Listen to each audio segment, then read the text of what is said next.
অন্যের জীবনে নয়, নিজের কাজে মনোযোগ দিন। জানেন তো, কারো বাড়াবাতে ছাই দেওয়া সহজ, কিন্তু নিজে তিল তিল করে কিছু গড়ে তোলা কঠিন।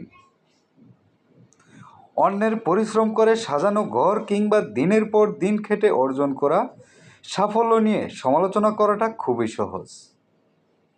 অন্যের গল্পে নাটকীয়তা খোঁজা বা অন্যের ভুলের হিসেব রাখাটাও খুব সাধারণ একটি অভ্যেস।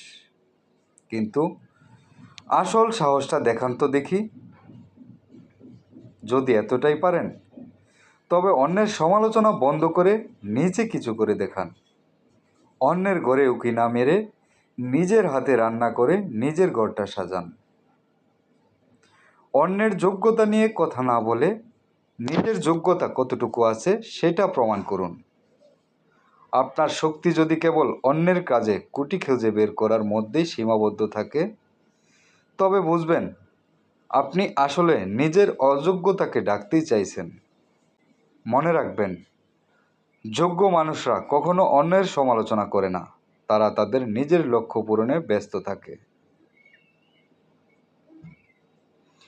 পরিবর্তন আনুন, ভালো হয়ে যান, না হলে এই পথ ধরে চলতে থাকলে এমনভাবে পস্তাবেন যে পালানোর জায়গাটুকু খুঁজে পাবেন না।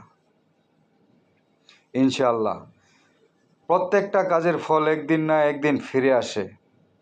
নিজের কর্মের দিকে মনোযোগ দিন।